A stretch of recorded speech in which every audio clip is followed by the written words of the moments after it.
다음은 칼슘 걸핍입니다. 고설 재배에서는 양액으로 공급되는 칼슘이 충분하기 때문에 칼슘 전pit이 발생하지 않는데, 상토가 마르거나 뿌리 주변의 일시가 높을 경우 상대적으로 흡수가 감소하는 경우가 발생합니다. 토경의 경우 주로 염류가 높은 곳과 수분 공급이 부족한 경우에 많이 발생을 하고, 뿌리 주변의 일시가 높고 하우스가 건조해지면 물을 흡수하기 위해서 강합성으로 만들어진 탄수화물을 에너지로 바꾸고 뿌리의 칼륨 이온의 농도를 높이는 호흡량이 증가됩니다.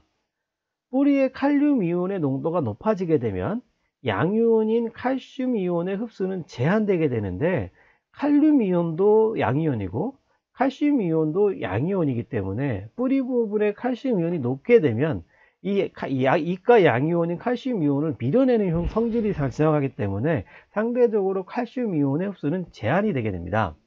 또한 생육이 왕성의 입수가 많을 경우 넓고 조직이 튼튼한 노엽에서 물을 우선적으로 가져가는 문제 때문에 조직이 약하고 어린 잎, 꽃받침이 상대적으로 팁반 증상이 심해지게 됩니다. 다음은 꽃곰팡이 및 재핏 곰팡이에 대한 얘기입니다. 겨울철 환기를 너무 서둘러 했을 경우나 야간의 온도를 낮게 관리했을 때, 주로 발생을 하는데, 외부 온도가 하우스 내부에 있을 점보다 높아졌을 때 환기를 해 주셔야 됩니다. 그런데 일부 강사분들이 오전 일찍 환기를 하라고 아직도 옛날 얘기들을 하고 계셔서 이른 아침에 하우스 문을 여는 경우가 많은데, 외부 온도가 하우스 내부 온도보다 낮을 때에는 오히려 하우스에 조조가온을 해주면서 하우스 내부 온도를 높여서 습도를 낮추는 방법으로 관리를 해 주셔야, 이렇게 됐을 때 일중 비닐에 얼어있는 얼음을 빨리 녹이고, 이 얼음이 녹으면서 하우스 내부로 들어오는 광량이 충분해지면 오히려 하우스 내부의 온도가 올라가는 시간이 더 빨라지기 때문에 조조가온을 해 주시라고 말씀을 드리고 있습니다. 오후 시간대 하우스를 일찍 닫았을 경우에 온도가 서서히 떨어지면서 하우스 내부의 습도가 높아지는 경우가 있는데, 이럴 경우에는 오후 6시경에 난방기를 동작시키고 짧은 시간 측창을 잠깐 열었다 닫거나, 아니면 배기팬을 이용해서 환기를 해 주시기를 당부드립니다. 왜 배기팬을 이용하라고 말씀을 드리냐면, 배기팬을 돌리는 경우가 측창을 잠깐 열어서 닫는 것보다도 환기량이 오히려 더 적습니다. 여기서 말하는 배기팬은 태풍이 불었을 때 하우스를 달라붙게 하는 그런 배기팬보다 용량이 더 작은 배기팬을 말씀을 드리는 겁니다. 그래서 혹시나 아직도 하우스에 이렇게 이 안에 내부에, 하우스 내부에 습을 빼내기 위한 배기팬이 설치되어 있지 않다고 하면은 배기팬을 추가해 주시는 것을 당부드립니다. 또한 적용약제를 이용해서 방제 시에는 이 곰팡이성 약제들은 치료 및 예방 효과가 높기 때문에 전착제나 다른 영양제 등과의 혼용을 했을 때 약해 피해가 발생하는 경우가 많습니다. 그래서 약은 단제 위주로 사용해 주시고 전착제 사용 등을 금해 주시면 좋겠습니다. 우리가 이제 제가 이슬점이라고 하는 것을 얘기해 드렸는데, 예를 들면 10도에 80%라고 하는 조건에서는 이게 이제 몰리어 다이어그램이고요. 이게 10도고 상대 습도 곡선이 이게 이제 이 빗금으로 내려오는 이 그래프가 상대 습도 그래프인데, 10도에서 가다가 이 빗금과 만나는 첫 번째 지점이 이제 온도는 10도이고 상대 습도는 10%인 점인데, 이게 10%, 20%, 30%, 40%, 50%, 60%, 70%, 80%면 이 점이 10도의 80%인 점입니다. 이 지점에서 수직으로 쭉 내려오다가 100% 선하고 만나는 이 점에서 이 점의 온도값을 확인하게 되면 이 온도가 6도가 됩니다. 즉 하우스 내부의 온도가 10도이고 80%인 조건에서는 외부의 온도가 6도 이하다 그러면 하우스를 열어서 환기를 하면 안 됩니다. 그래서 연동하우스에는 수평 다경보온 커튼 위의 공기를 아래 온도보다 먼저 높여줄 수 있는 방법을 이제 고려해 보면 좋은데, 제가 이제 농가분들께 얘기를 해드리는 방법이 이런 방법입니다.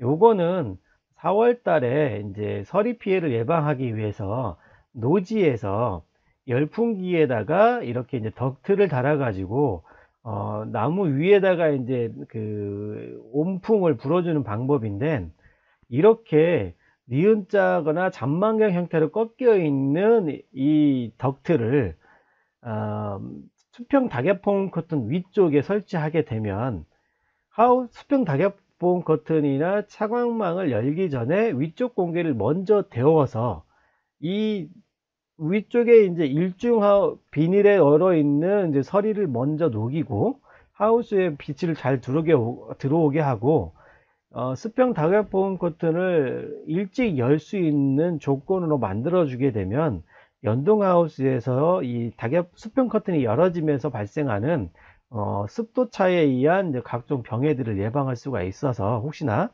연동하우스 재배 농가들에게 이제 도움이 되셨으면 해서 이렇게 이제 제가 제안을 드리는 방법이 되겠습니다.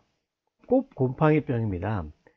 이 꽃곰팡이병은 하우스의 내부 습도가 건조하거나 습할 때 모두 발생을 합니다. 왜냐하면 암술머리는 꽃가루가 잘 붙도록 항상 촉촉한 조건을 유지하고 있습니다. 그래서 곰팡이 균사가 잘 붙는 조건이 되고, 서량의 경우 흰가루병 발생이 적은 품종으로 동절기 약제 방제가 줄어들어서 발병이 증가하는 그런 경향이 있고요. 동절기 예방을 위해서는 최소한 월에 한 번 정도의 약제 방제를 해주시면 좋겠습니다. 꽃곰팡이병에 등록되어 있는 약제는 크린캡, 차단, 힌트, 이 세 가지가 있는데, 이런 약제들도 대부분 꽃이 왕성하게 폈을 때 사용하게 되면 화분 꽃가루가 암술머리에 앉아 가지고 수정을 하게 되는 것을 방해하는 그런 약제들이기 때문에, 꽃이 왕성하게 피고 수확을 해야 되는 과일들이 수정되기 이전에는 방제를 좀 피해 주셨다가 예를 들면 일화방 같은 경우는 뭐 7번과 이후에, 아니면 꽃이 피기 전에, 그 다음에 1화방 수확이 어느 정도 진전되고 있고 2화방이 피기 전 내지는 2화방에 한 4번과나 이제 5번과 정도가 수정이 된 이후에 그런 시기를 잡아서 약제 방제를 하게 되면 약제로 인한 그 수정 불량이 좀 감소할 수 있을 것 같습니다. 하우스 내부와 주변의 균밀도가 재배가 계속될수록 높아지게 되면 재배 초기에는 발병이 적다가 재배 기간이 늘어나면서 발병이 되는 경우가 많기 때문에 하우스 내부와 주변 소독을 잘 해주시기를 당부드립니다. 또한 급격한 습도 변화를 피하고 작물의 초세 관리에 주의를 해주시면 발병을 좀 줄일 수가 있겠습니다. 이 사진은 일중 비닐의 측창이 들뜨면서 이곳으로 찬 공기가 많이 들어오고, 이것 때문에 꽃곰팡이하고 이제 잿빛곰팡이 피해를 많이 입은 농가가 있었는데, 이것처럼 비닐을 교체하거나 하우스를 새로 지었을 경우에 찬바람이 들어오고 있는 데가 있지 않은지를 꼭 점검해 주시기를 당부드리겠습니다. 다음은 벌 관리입니다. 이 수정벌이 일정한 시간이 지나면 농가분께서 사용하고 있는 약제나 아니면 이제 하우스의 환경 변화 등으로 인해서 벌수가 감소하게 되는데, 이 벌수가 감소하게 되면 수정 불량으로 인해서 농가분들께 많은 피해를 주게 됩니다. 그래서 겨울철에는 최소 2주에 1회 이상은 벌통을 열어 가지고 벌의 수가 충분한지를 꼭 확인해 주시고, 벌통을 관리해 주는 양봉업자가 계시다면 주기적으로 방문하셔 가지고 벌통을 관리해 달라고 당부를 드려야 되고, 벌이 온도가 이제 조건이 맞을 때 왕성하게 활동을 하는데, 온도가 너무 높아도 안 되고 너무 낮아도 안 됩니다. 대개 14도 이상이 됐을 때 벌이 움직인다고 하니까, 벌이 잘 움직일 수 있는 햇볕이 잘 드는 곳에다가 그 벌통을 위치시켜 주시고, 벌통을 열어서 벌이 충분한지 확인하고, 여기 보시는 것처럼 자동 사양기라고 하는 건데, 이 자동 사양기라고 하는 거에 이제 물과 설탕을 6대 4 정도로 희석을 해 가지고 이런 자동 사양기에다가 연결하게 되면, 여기서 벌들이 그 꿀을 먹고 물을 먹고 물이 줄어들게 되면 자동으로 물이 채워지면서 벌들이 다른 그 약재가 묻은 그 물들을 먹지 않아서 건강하게, 그러니까 오래 이제 수명이 연장되는 효과가 있기 때문에 이런 자동 사양기도 사용을 해주시면 좋을 것 같습니다. 다음은 이제 우리 농가분들께서 이제 저는 항상 농가분들께 딸기 농사는 물 농사라고 말씀을 드리고 있습니다. 물에 녹아있는 양분을 흡수를 잘하게 하고 물을 잘 먹을 수 있는 조건이 되어야만 딸기가 잘 자랍니다. 딸기를 재배하면서 사용했던 비료는 딸기라는 과일 안에 1kg 중에서 약 4g도 안 되는 적은 양이 포함이 되는데, 아직도 딸기 농사를 지으시는 분들이 수확량을 높이기 위해서 비료를 많이 줘야 된다고 하는 그런 생각을 가지고 있습니다. 그런데 특히 고설 재배는 물을 잘 줘서 작물 재배를 수월하게 하기 위해서 그 돈을 들여 가지고 상토도 사용하고 있고 양액기라는 걸 가지고 물을 주고 계십니다. 따라서 낮 동안 온도를 높여 물을 줄 수 있는 조건을 만들어 주고, 하우스 내부에 수분 부족량을 3에서 8 범위에서 관리할 수 있도록 해 주셔야 됩니다. 또한 급액의 종료 시간을 늦춰서 환경 관리를 해 주시게 되면 오후 온도를 유지해 주면서 급액의 횟수를 늘려줄 수가 있기 때문에 물을 한 번이라도 더 접할 수 있는 기회를 만들어 주시기를 당부드립니다. 겨울철 흐린 날도 책창을 닫고 열풍기를 돌려 습도를 낮추고 물이 증산될 수 있는 환경을 만들어 주시면 좋은데,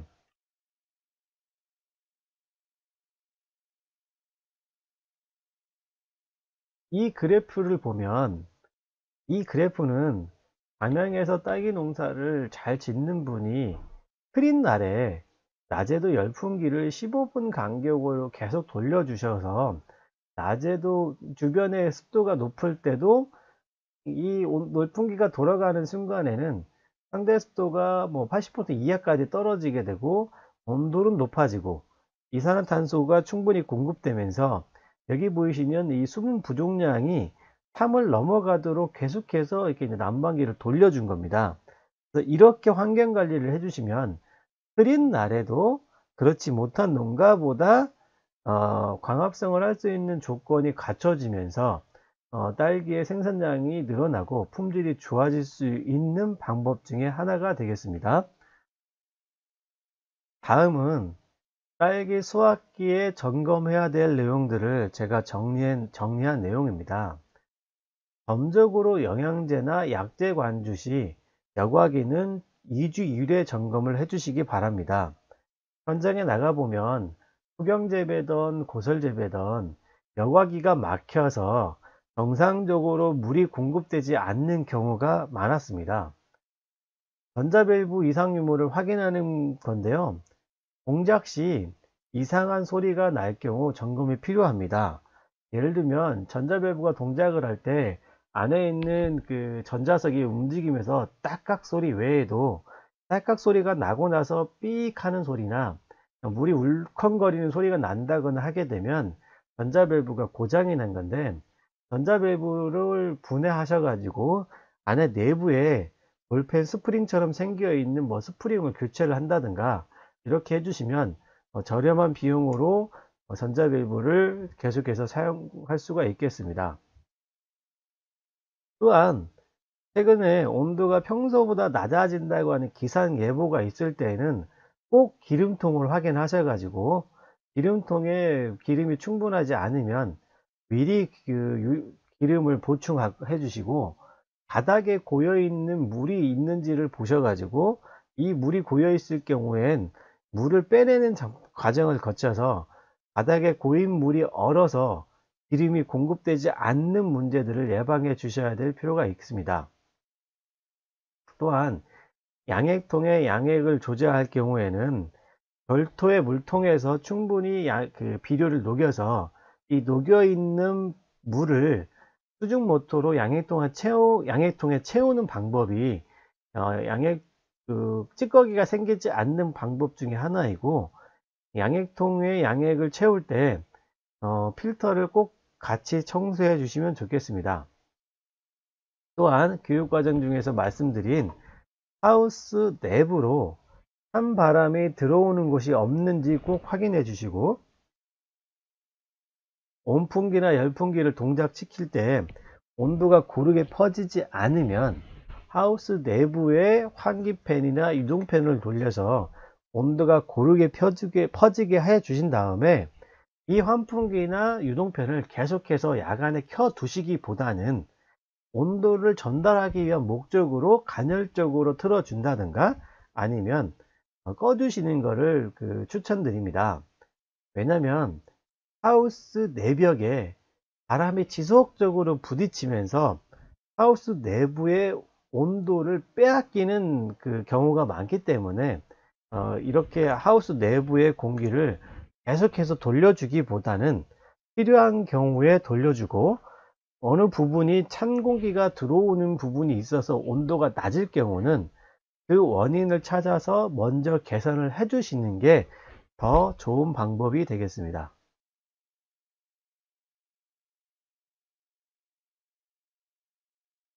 다음은 영양제와 보조제 사용에 주의를 해 주시는 겁니다.